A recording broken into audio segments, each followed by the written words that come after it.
Welcome, everyone, to today's National News Briefing for and with Ethnic News Media.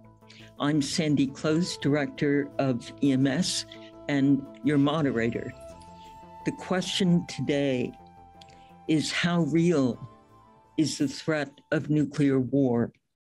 The war in Ukraine is the most serious European military conflict since World War II, and a growing number of commentators warn that it threatens to produce the greatest nuclear crisis since the height of the Cold War. But what exactly did Putin say?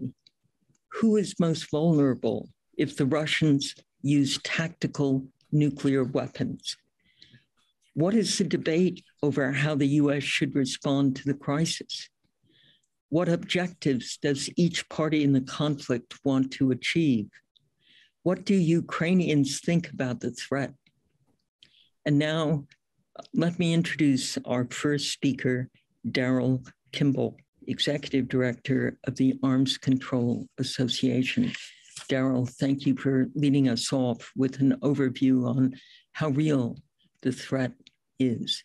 It is a pleasure to be here. Thank you, Sandy and EMS, for the opportunity to be with you to help illustrate some of the points I'd like to make. So the question at hand is, how real is the risk of nuclear escalation out of Russia's war on Ukraine? The short answer is it's all too real, and we are in a heightened state of nuclear danger, the likes of which we have not seen in over 30 years, not since the end of the Cold War, and I would say for quite some time longer than that.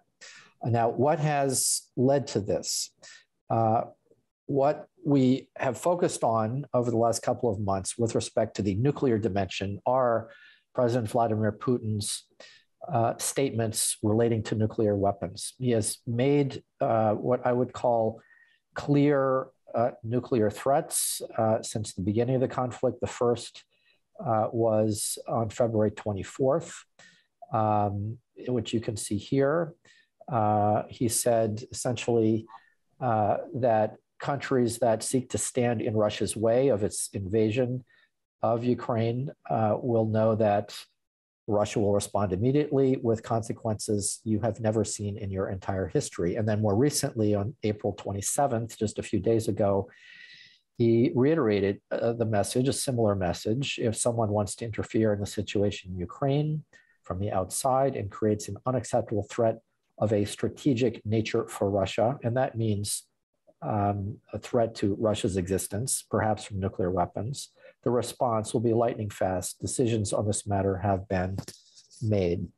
In addition, Putin also early in the conflict announced that he would raise the alert levels of Russia's strategic nuclear forces. And there have been other similar statements coming from Foreign Minister Lavrov and other Russian officials throughout the course of the war.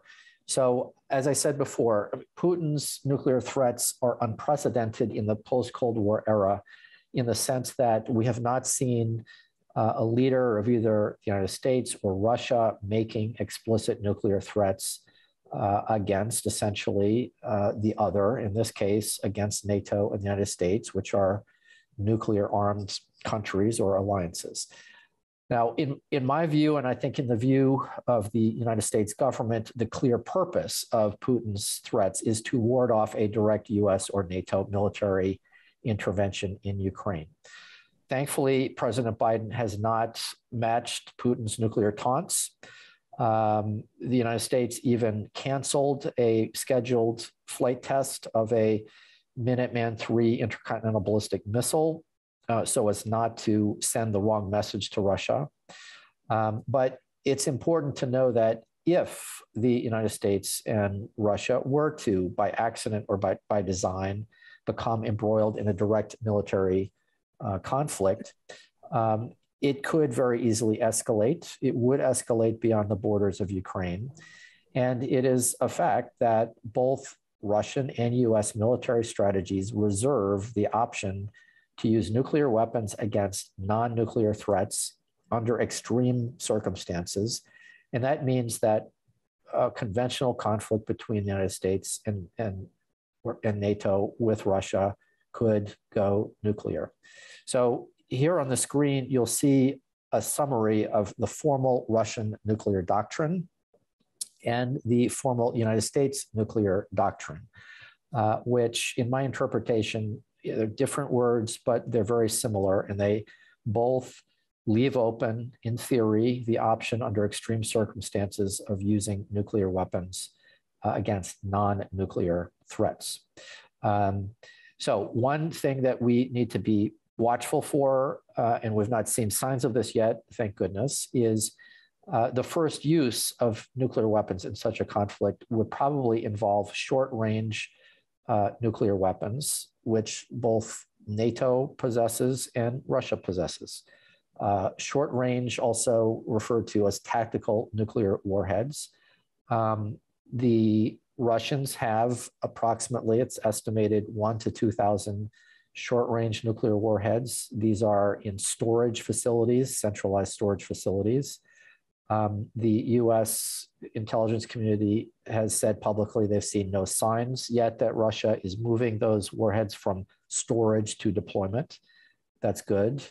The United States and NATO have over 100 tactical nuclear warheads that can be delivered by fighter bombers. These are stored at 5 bases in 5 European NATO countries: Italy, Turkey, the Netherlands, Belgium, and Germany. And so those are the lineups of tactical nuclear weapons. And of course, in addition, are the long-range strategic nuclear weapons that the United States and Russia have, about 1,400 each, that can be delivered in long-range missiles, bombers, and submarine-launched missiles. And of course, France and Britain have strategic nuclear arsenals too, smaller in number, but still extremely, extremely deadly. So let me just point out one thing that has been a question. You know, if nuclear weapons are used in such a scenario, can nuclear war be limited? My short answer is no, not really.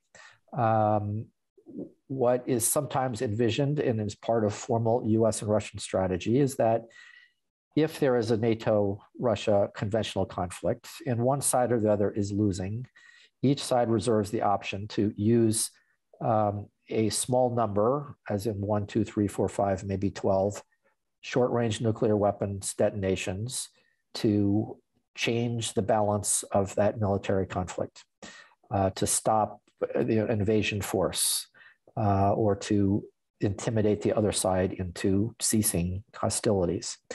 But the reality is that once nuclear weapons are used, there is absolutely no guarantee that each side would not respond to the first attack and then respond again, quickly escalating up the ladder to become an all-out global nuclear conflagration.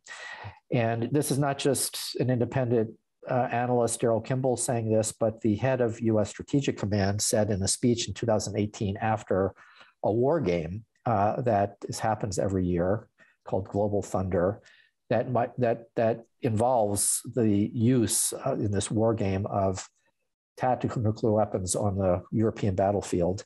He said, it ends bad, and bad meaning it ends in global nuclear war.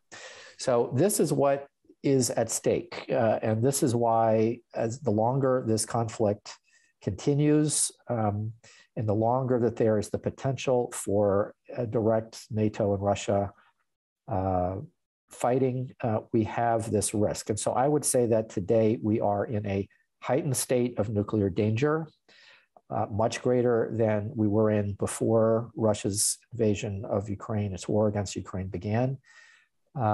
It still may be relatively low probability because both sides recognize the danger, but sometimes, you know, good intentions are not enough. And just to kind of illustrate what I'm talking about here, many people around the United States, around the world, have not thought about what global thermonuclear war looks like. This simulation, which I'm just summarizing here from the Princeton Program of Science and Global Security, describes what could happen if US or Russian leaders use nuclear weapons in a conflict that begins in Europe. And so after that initial volley of short-range tactical nuclear weapons detonations, it could escalate quickly and involve a massive exchange of thousands of long-range US and Russian weapons. And so at the end of this scenario, the Princeton simulation, which is based upon very precise information about the size of the weapons, the detonations, the type of weapons, the locations where they'd go. The estimate is that more than 90 million people would die in the first few hours, and millions more would die, of course, from the radiation exposure, the fires from these detonations, and also from the global health and economic disaster that would follow such a conflagration. So when people talk about World War III, this is just the tip of the terrible iceberg. So as to summarize, the risk of nuclear war right now may still be low, but it is clearly not zero. And as long as the war continues, we'll be in a state of heightened nuclear risk for some time to come. And the other thing I would point out is that contrary to the common myth, the possession of nuclear weapons by the great powers doesn't prevent major wars. This, what we're looking at here, is a major, major war. And what Russia's nuclear weapons are doing is facilitating the aggression by a nuclear armed state against an independent, democratic, non-nuclear weapon state. And it's shielding Russia's aggression from intervention by the international community, direct intervention to help defend Ukraine. Now, it isn't stopping Europe, the United States, from providing Ukraine with weapons for their defense, but it is stopping the kind of military intervention that would have an even more decisive effect on repelling Russia's aggression. The other thing I think is important about what we see here is that the nuclear deterrence policies that undergird Russian and NATO and US defense strategy create unsustainable risks. I think they are unacceptable in the long run. We've seen points in history where US and Russian leaders have contemplated nuclear weapons use. Given the consequences, I think this is unacceptable, and we need to move away from this kind of condition. So let me end by just pointing out there are some things that need to be done right now by all sides, Russia, NATO, United States, to avoid nuclear escalation. Some of these things are being done. Some things are not being done well enough. There needs to be very good real-time communication between Russian and particularly American military leaders to avoid any sort of accidental shoot down or military-to-military incidents that might be misinterpreted. All sides, particularly Russia, need to refrain from any further threatening nuclear rhetoric. The other thing that each side must refrain from doing, moving their stored tactical nuclear weapons towards deployment, putting their strategic, that is their long-range nuclear weapons, on higher alert levels, which could send a wrong signal to the other side and lead to an action-reaction cycle. And longer term, each side must avoid reacting to the situation by developing new types of nuclear weapons, specifically the kind of short-range tactical nuclear weapons that are designed for fighting and winning a so-called regional nuclear war. I mean, there is no winning a nuclear war, which is why, ironically, all nuclear weapon states just last December agreed that a nuclear war cannot be won and must never be fought. And then longer term, the United States and Russia in particular need to get to the nuclear disarmament diplomacy table. There are talks on this subject, which had begun last fall, have been suspended. And the last remaining treaty that regulates the United States and the Russian nuclear arsenals, it's called the New Strategic Arms Reduction Treaty. It is due to expire in February 2026.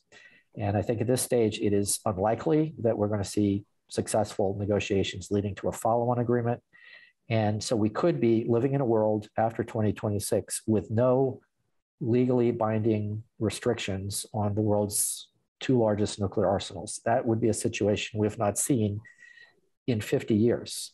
The first agreement of that kind was struck on May 26, 1972. So we're in a, I would say, a dangerous situation, an uncertain situation, and I'll leave it to my colleagues to continue the analysis of where we are. Thank you. Thank you so much. We're going to try to leave time for questions at the end, but I'm going to move now to our next speaker, who is Gabriela Ivelisse Rosa Hernandez, also with the Arms Control Association. And I think what would be most helpful is your perspective, Gabriela, on what the objectives you think the major participants have at this point. Okay. I will try to be as brief as possible, and I will also try to be as clear as possible. What are the war aims, particularly that Russia sees when it comes to Ukraine and when it comes to this conflict? When this entire thing first began, and for all of us who have actually been tracking this conflict ever since the beginning, all the way on February 24, where there was the horrid speech, the first thing that we saw was, of course, that President Putin declared that the demilitarization and denazification of Ukraine were to be Russia's main war objectives, or in the special military operation, as Russia likes to call it. What does demilitarization mean?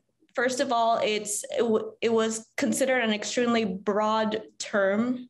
Demilitarization can be interpreted from managing to get some sort of agreements on demilitarized zones in contact regions between Russia and Ukraine. It can be interpreted as striking, particularly Ukraine's defense assets, Ukraine's military infrastructure, which will undoubtedly cause casualties as it has. The first slide, please. Sorry. So why is this happening? Why is Russia doing this? First of all, there are numerous explanations, but the most simple one that I can come up with is Russia is unhappy that it is losing its influence in Ukraine. And when you have such a broad objective, and when you have such a problem, it is impossible to map out a possible military campaign in order to achieve this political objective. The other objective was the denazification of Ukraine, which prompted a lot of confusion at the beginning. I concluded from the very beginning that the denazification of Ukraine entailed making Ukraine a much less anti-Russia country, because the Russian government seems to believe that NATO and its allies have made this country, have hijacked the country and have installed the Zelensky government, and that somehow this government only answers to their interests and to American interests. So you have very broad and unclear aims of the campaign. And then you have a failure of a multi-axis approach, of a purely conventional military campaign. You can see that the Russians went in with bad intelligence, bad planning, and poor tactics, and a very limited understanding of the Ukrainian nation. It's essentially, they expected to be welcomed with bread and salt, and that the Ukrainians would say, hey, yay, you're here. The best way I explain this is when, for example, there is a woman and she has very mixed feelings about her boyfriend. And then suddenly her boyfriend comes, rams over the door of her house, attacks her family. And then the woman no longer wants anything to do with the boyfriend. This is the best way to explain what is going on. And at the bottom line is, how can this campaign solve Russia's problem that it perceives that it is losing its influence in Ukraine. So now we have a Russia that has shifted its military objectives. It went from trying to conduct a regime change operation and take Kiev with this silent hope that somehow if Kiev fall, the country would stop resisting. So now you have a very slow and steady campaign, particularly in the eastern part of Ukraine and some parts of the south. So what are the scenarios for a broader conflict? Currently, both sides have made it clear that they do not want to fight. I think there is a valuable argument to be made that in March, President Zelensky really signaled that he really wanted an agreement and he wanted to stop the fighting, and that there was a conversation to be had about Ukraine being a neutral country. However, Russia seemed to be very intent on just continuing to strike Ukraine. So what are the scenarios for a broader conflict? There is an argument to be made that the Russians could misinterpret the U.S. policy towards Ukraine and actually somehow get the idea that the U.S. is actually trying to conduct a regime change operation through this war. So another scenario for a broader conflict, which is much more the stereotypical one, where these countries like Latvia, Lithuania, Estonia, Poland, Romania, Bulgaria, that something happens, they send troops and NATO gets drawn up in a conflict. And what are scenarios for a broader conflict? Russia possibly losing, or that the war would enter mainland Russia entirely. So what is the use of these tactical nuclear weapons, which is what relates to what we're talking about now? The reality is that if even Russia used a tactical nuclear weapon, it could still not be able to accomplish the objectives of its military campaign. Russia is unhappy that it is losing its influence in Ukraine, and using a nuclear weapon would absolutely not help. It may perhaps try actually in a campaign magically with these nuclear threats to coerce Ukraine, which is highly unlikely. But however, the battlefield use of these weapons are completely null and void, at least from my perspective. So how does this end? I wanted to bring up some points because I saw a question in the chat about this, and it was about the negotiations and what is currently going on. So far, ceasefire negotiations have completely stalled. Neither side has a strong incentive. Both sides are still clearly resisting each other. The last report of possible negotiations was actually seen in early March, where they were discussing a possible ceasefire and a withdrawal of Russian troops. There was this expectation, according at least to Ukrainian officials, that Ukraine was expecting compensation from Russia. And there was also the subject of giving Ukraine security guarantees so that it may feel secure, obviously, and to prevent Russia from taking its territory if it ever decides to. And so what are some possible alternatives right now, and what is going on? I think the important thing to look at here is what is the objective and what is Russia actually trying to do. And I think actually that Russia is a bit not sure of what it's trying to do as well, because there are the territories in southern Ukraine where Russia has established occupation regimes. Essentially, we don't know, does Russia want to annex these these gains that it has had in order to create a new buffer zone?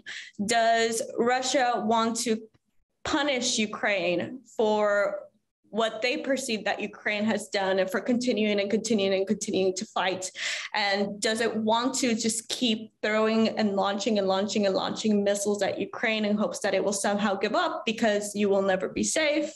Or is the goal to just cut off completely Ukraine from the Black Sea and impoverish Ukraine? I think these are valid questions that should be discussed, and they're valid questions that should be brought up.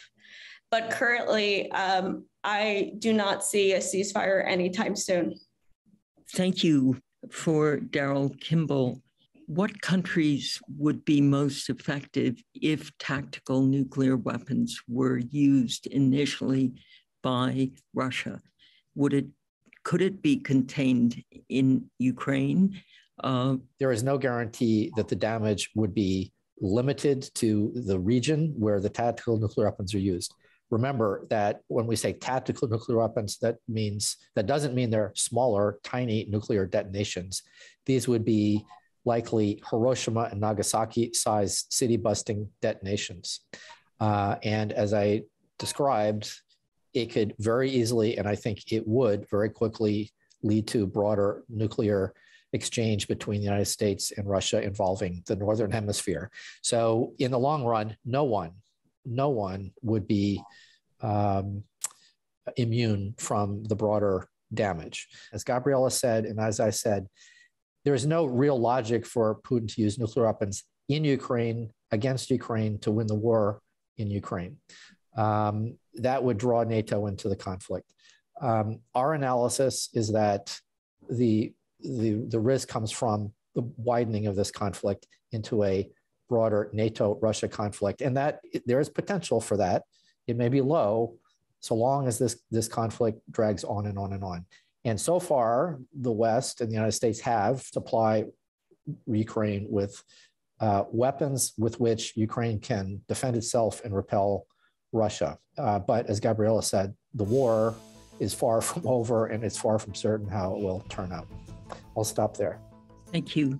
It's a learning curve for us, and you've helped us begin a learning curve. So just to praise our speakers, you've given us much food for thought and very important insights. Thank you so much.